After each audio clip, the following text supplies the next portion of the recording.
The day the oceans went silent. The first warning didn't come from a military satellite.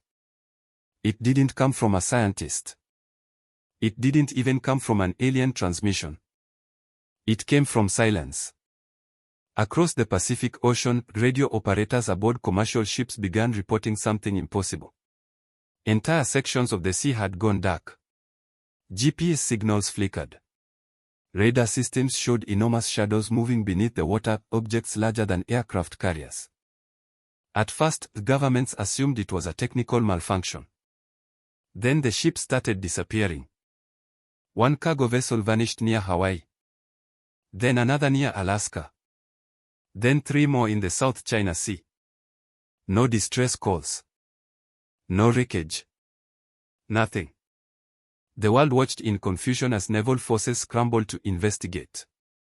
3 days later, humanity finally learned the truth. A massive alien vessel emerged from the Pacific Ocean. Not from space. From beneath the sea. The gigantic structure rose from the water like a mountain of black metal.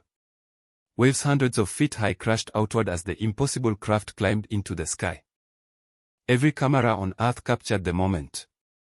Cities stopped. Traffic froze. People stood in the streets staring upward. Humanity had just made first contact. And first contact wasn't friendly. Within hours, similar vessels emerged from oceans around the world. Atlantic. Indian. Arctic. Dozens of them. The aliens called themselves the Varel Dominion. Their leader appeared on every screen across Earth. The creature was tall, silver-skinned, and completely emotionless. "We are the rightful rulers of this planet." His voice echoed through every television and smartphone. "You will surrender your military forces immediately. Resistance is illogical." The message lasted less than 3 minutes. Then global panic began. Governments met in emergency sessions. Military commanders prepared defenses. Scientists desperately searched for weaknesses. But the Varel seemed unstoppable. Their technology was centuries ahead of humanity. Missiles couldn't lock onto them. Fighter jets couldn't approach them. Communication systems collapsed whenever alien ships came near. For 2 weeks, Earth existed in fear. Then the aliens made a decision that would change everything. A decision they would regret forever. Deep inside the Varel flagship, the Supreme Commander Zavek studied a holographic map of Earth. His advisors stood around him. One pointed toward a cluster of military symbols. "The strongest resistance comes from this nation." Zavek looked closer. "United States of America." Another advisor nodded. "Their naval forces remain active despite our warnings." Zavek laughed. The sound was cold and arrogant. "Primitive water fleets. Destroy them." The order seemed simple. After all, what threat could floating metal ships possibly pose to a civilization capable of crossing galaxies? The aliens didn't understand humanity. More importantly, they didn't understand America's relationship with its navy. Hours later, a Varel strike craft descended toward the Pacific Fleet. Their target was a carrier strike group operating near California. The alien commanders expected surrender. Instead, they found American sailors preparing for battle.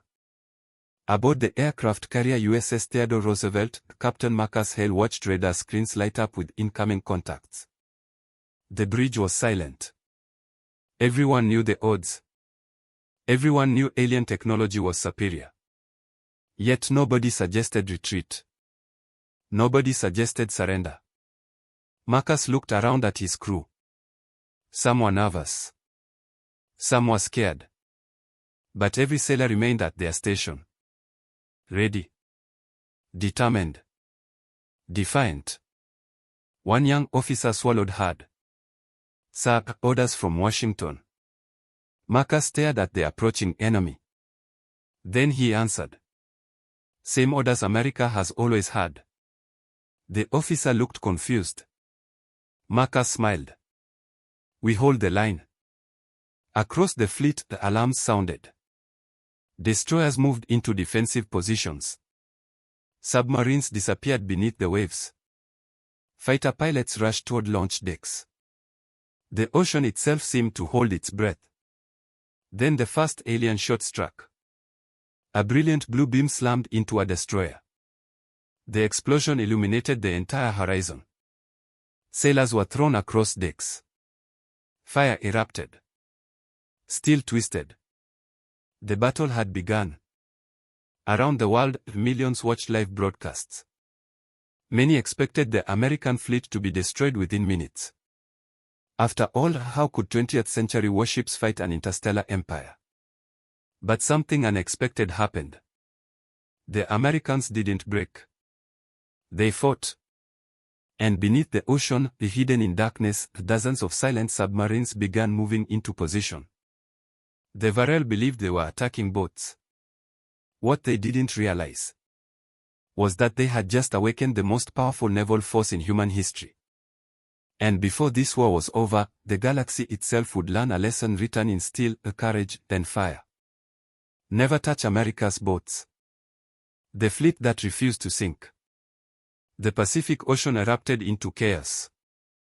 Alien strike craft streaked across the sky like blue comets, firing energy weapons powerful enough to slice through steel. Explosions flashed across the horizon as the first wave of attacks hammered the American fleet. From orbit, Varel commanders watched confidently. To them, this wasn't a battle. It was an execution. Supreme Commander Zavek stood aboard his flagship and observed the engagement through a massive tactical display. "How long until their fleet is destroyed?" he asked. An officer checked the calculations. "Approximately 23 minutes. Zavek nodded. "Acceptable." But 23 minutes passed. Then 30. Then 40. And the American fleet was still fighting. The Varel commanders began noticing something unusual. Every time they destroyed one defensive position, another appeared. Every time they disabled a ship, nearby vessels adjusted instantly. The humans were adapting. Fast. Far faster than any species the Varel had conquered before. Aboard the USS Theodore Roosevelt, Captain Marcus Hale moved through smoke-filled corridors as reports flooded in. Destroyer damaged but operational. Air Wing launching second strike package. Enemy fighters approaching from the northwest. The situation was grim. But it wasn't hopeless. Because while the aliens focused on the surface, something far more dangerous was happening below. Nearly 1,000 feet beneath the waves, the nuclear submarine USS Virginia glided silently through darkness. No lights. No noise. Only purpose. Commander Sarah Mitchell studied the tactical display. The alien fleet had no idea she was there. In fact, the intelligence reports suggested the Varel barely understood submarines.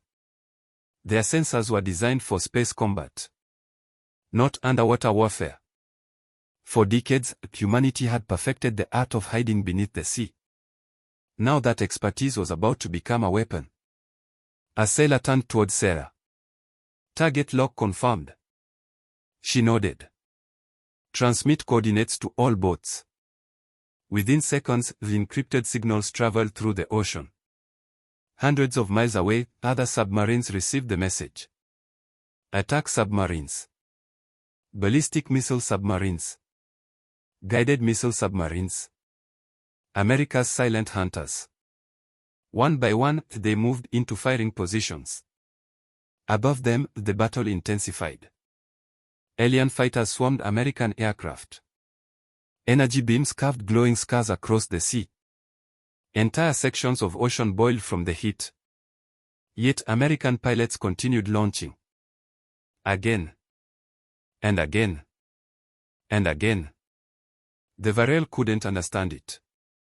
Their military doctrine relied on fear. Most civilizations surrendered once defeat became obvious. Humans did not. Particularly Americans. The harder the Varel pushed, the harder the humans fought back. Aboard the alien flagship, the alarms suddenly sounded. Zavek turned sharply. "What is happening?" An officer looked confused. Unknown contacts detected beneath the ocean. Beneath it. Yes, Commander. Zavek frowned. How could anything dangerous exist underwater? Before anyone could answer, dozens of warning symbols appeared across the tactical display. Then hundreds. Then thousands. The room went silent. The Varel officers stared in disbelief. Objects were rising from beneath the sea. Fast. Very fast. Missiles. Hundreds of them. For decades, humanity had prepared for wars against other humans. Now those preparations were being introduced to an alien empire. Tomahawk missiles burst from the ocean. Trident missiles followed. Entire salvos erupted from hidden submarines across the Pacific.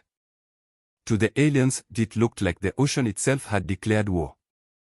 Intercept them. Zavek shouted. Alien defense systems activated instantly. Many missiles were destroyed. But not all. And that was enough. The first impact struck moments later. Massive explosions rocked several Varel support vessels. Energy shields flickered. Sensor arrays shattered.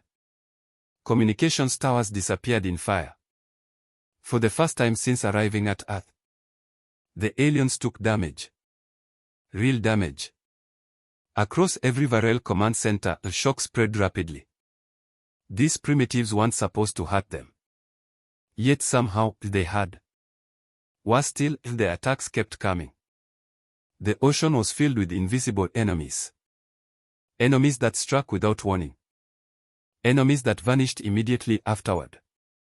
The Varel suddenly found themselves fighting a type of warfare they had never encountered before.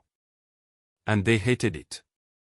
Meanwhile, a television broadcast around the world captured the unfolding battle. People watched American ships continue fighting despite overwhelming odds. They watched submarines unleash devastating counterattacks. They watched alien vessels begin retreating from certain combat zones. For the first time since the invasion began, hope appeared. Small. Fragile. But real. Inside the Pentagon, military analysts worked non-stop. A pattern was emerging. The Varel were technologically superior. But strategically, not so much. They expected intimidation. They expected surrender. Instead, they had stumbled into a nation whose naval tradition stretched back centuries. A nation that had fought pirates, empires, dictators, and superpowers. A nation that considered the ocean its home field. And now the aliens were learning an expensive lesson.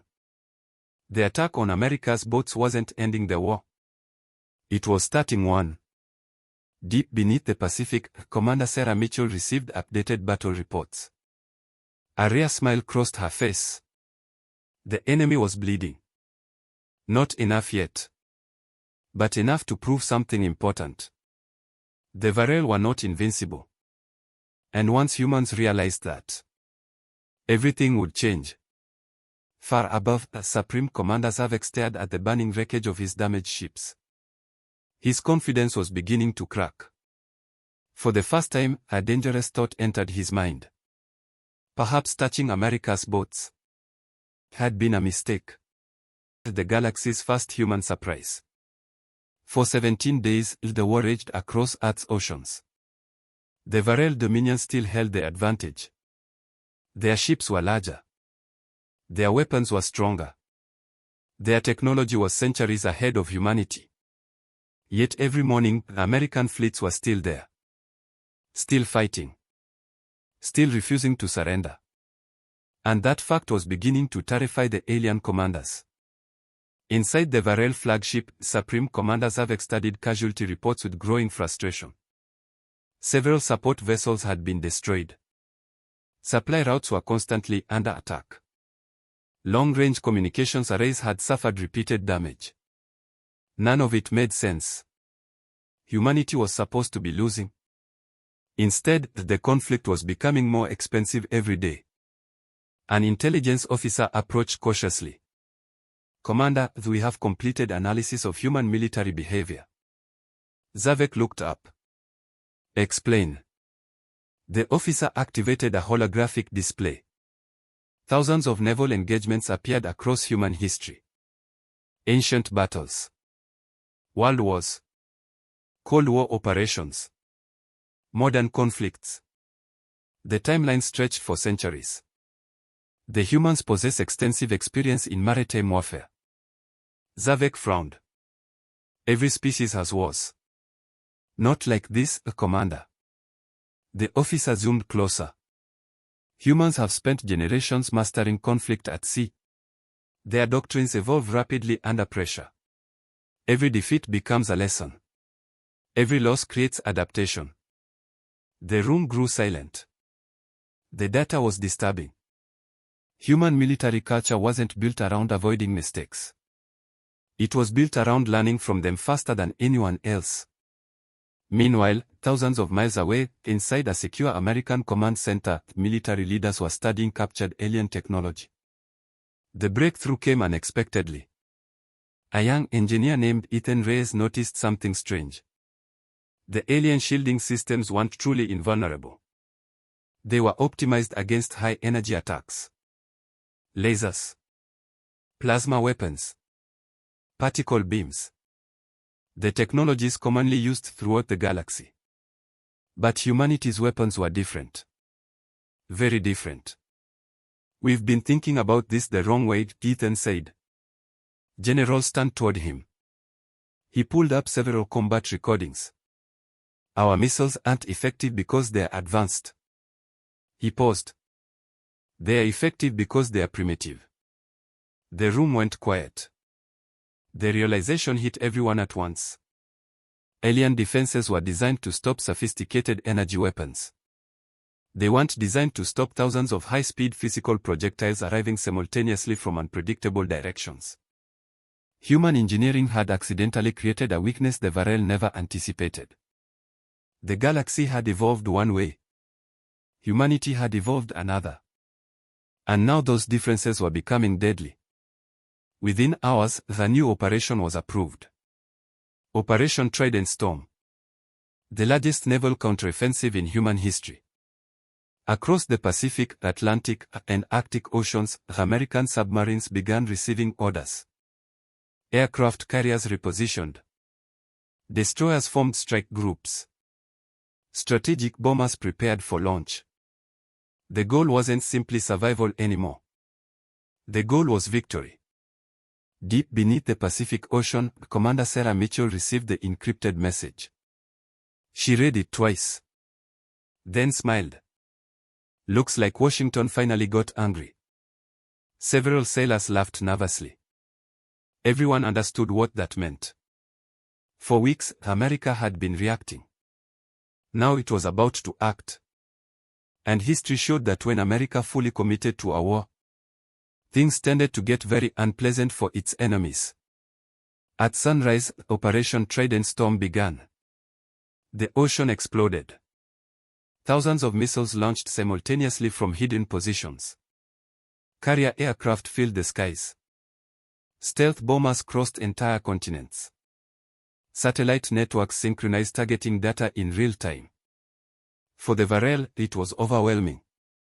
Human attacks came from every direction. Surface. Air.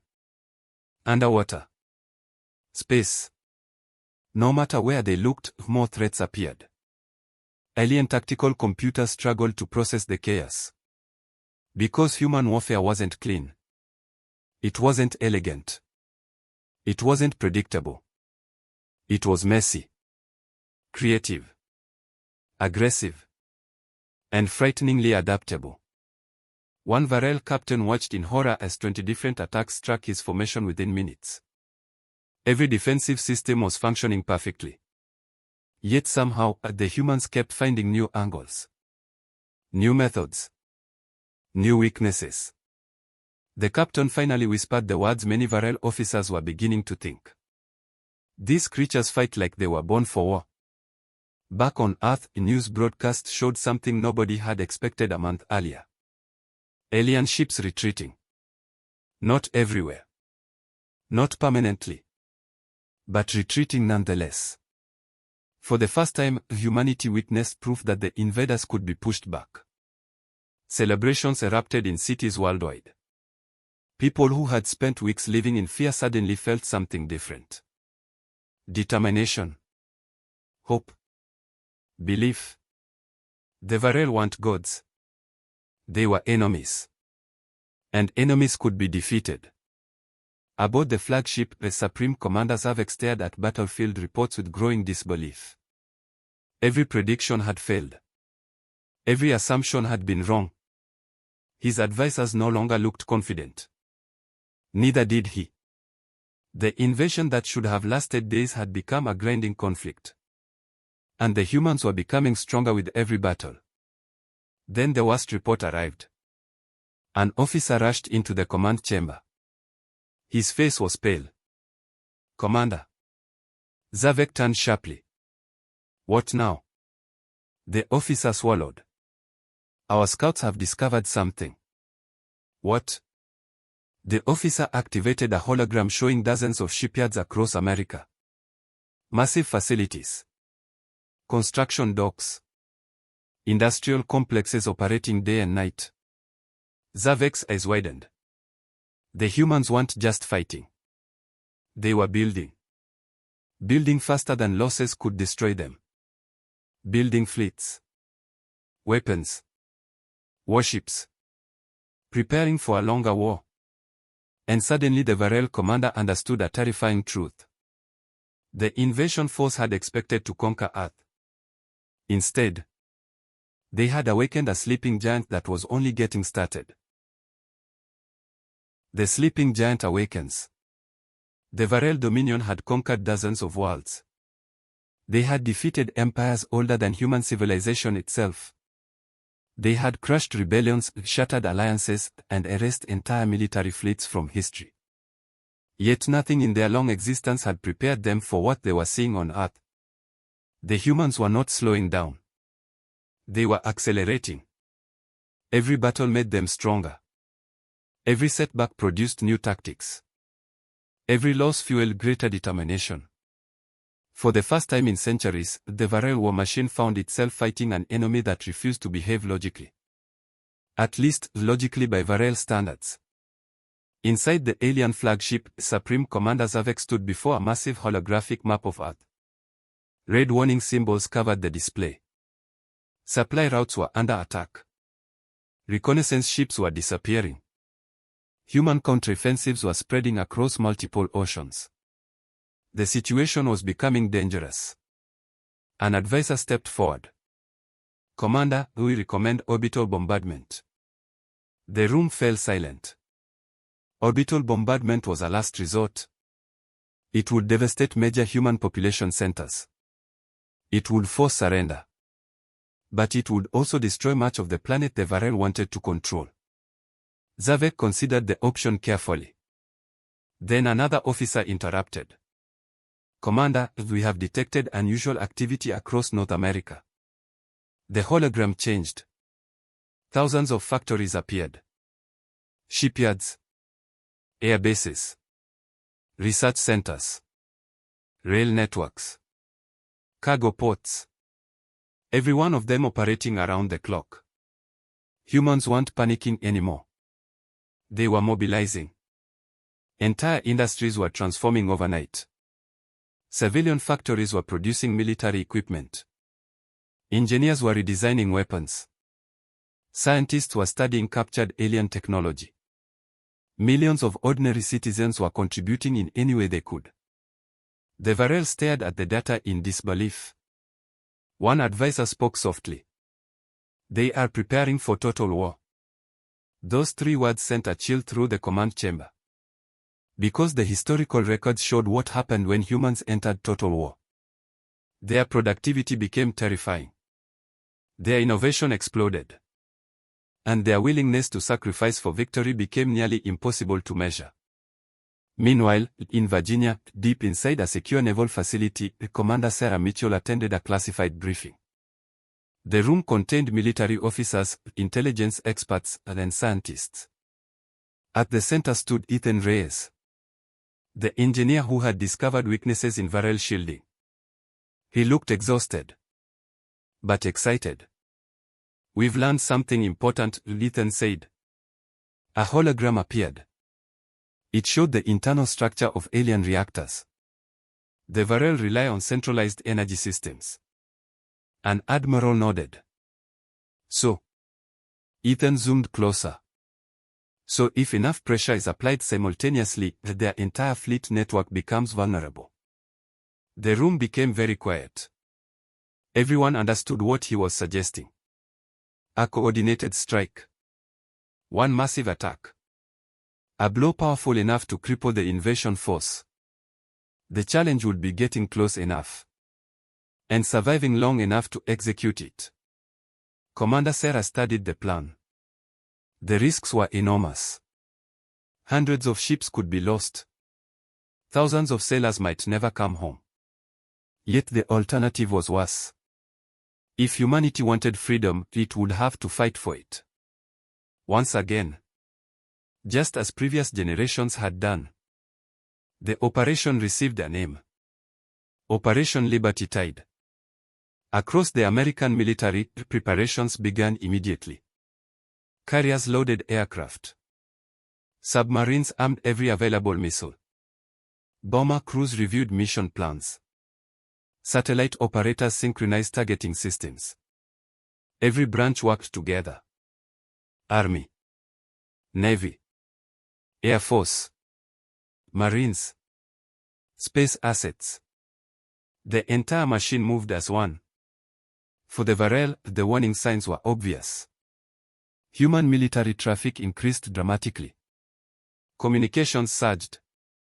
Fleet movements accelerated. Something big was coming. Zavek knew it.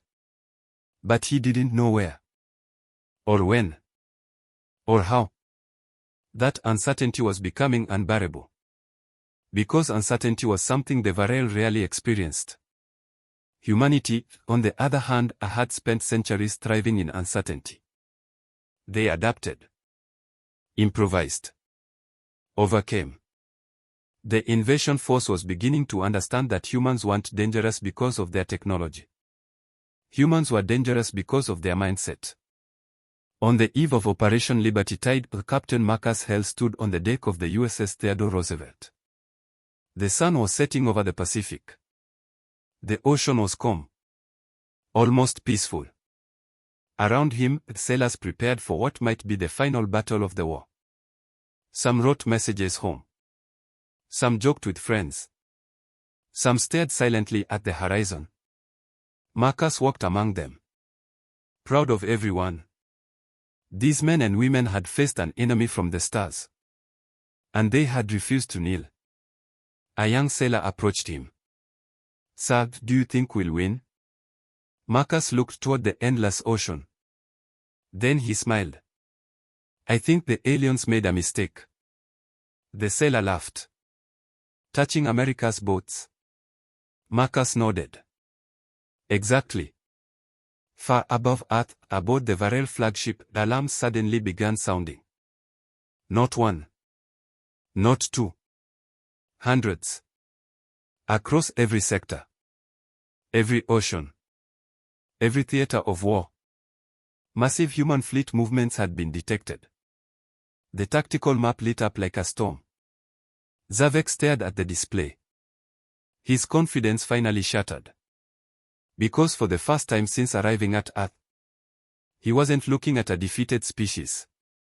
He was looking at a civilization preparing to strike back with everything it had. And somewhere deep inside, the Varel commander realized a terrible truth. The battle for Earth was no longer about whether humanity could survive. It was about whether the Varel Dominion could.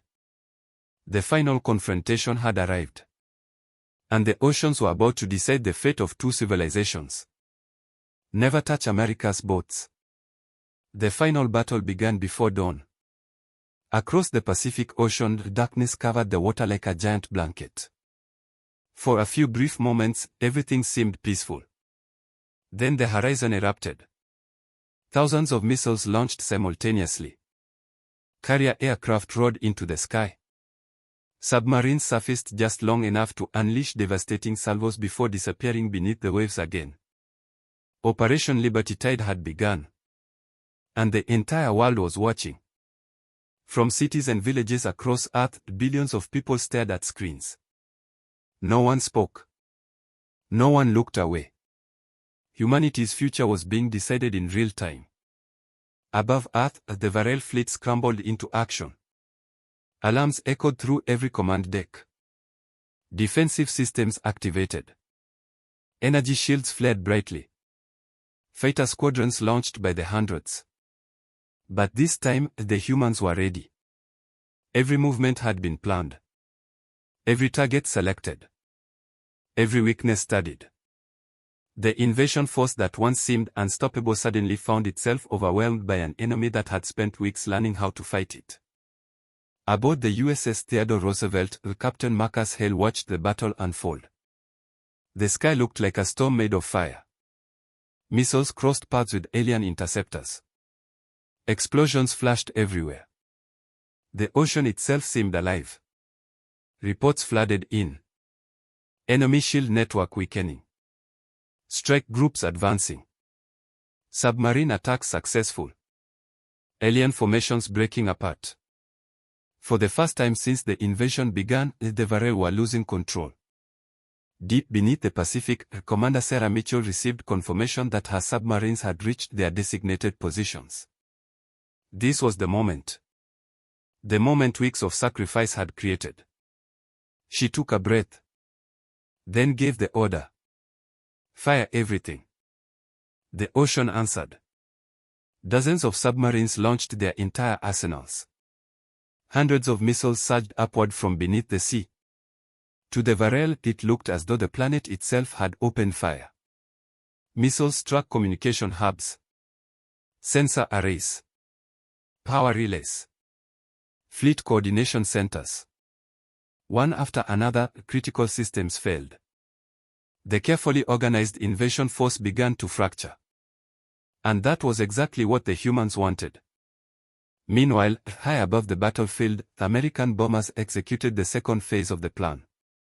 Using data gathered from captured alien technology, they targeted the vulnerable energy nodes Ethan Reyes had identified. The first strike landed. Then the second. Then dozens more. The result was immediate. Several Varel warships lost power. Their shields collapsed. Weapons systems went dark. Formation integrity vanished. Panic spread through alien ranks. For the first time in centuries, the Varel Dominion was experiencing something unfamiliar. Fear. Inside the flagship, Supreme Commander Zavek stared at the disaster unfolding around him. Nothing was working. Every advantage had disappeared. Every prediction had failed. The humans had adapted faster than expected. Fought harder than expected.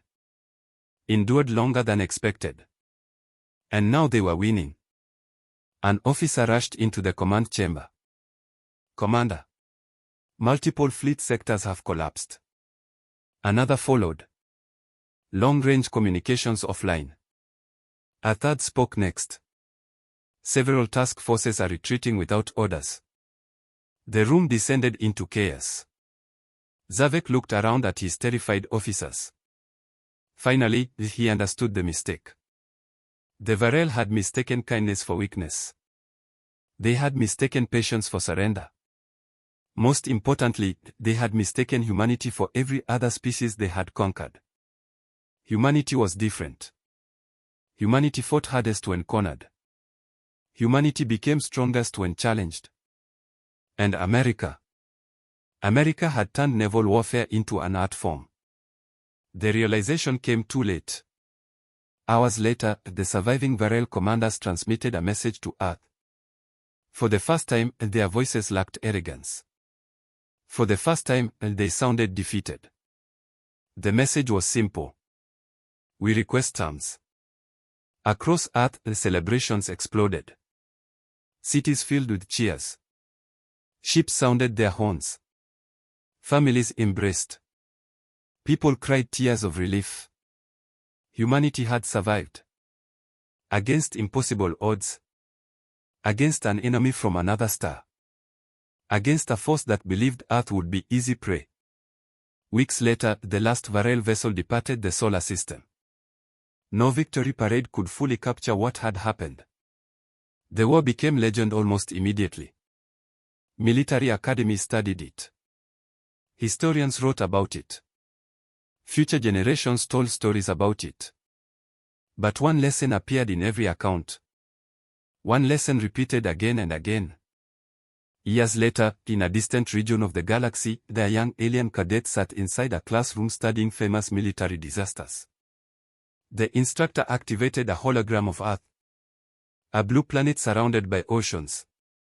Then he displayed a single warning beneath it. The entire class read the words together. A phrase known throughout the galaxy. A phrase spoken with equal parts respect and caution. Never touch America's boats. The classroom laughed nervously.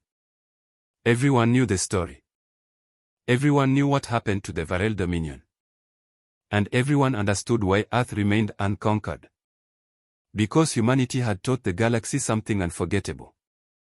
Technology matters. Numbers matter. Weapons matter. But determination matters more. When the oceans called, ordinary sailors became heroes. When freedom was threatened, humanity stood together. And when an alien empire touched America's boats, it discovered that some mistakes only need to be made once. The end.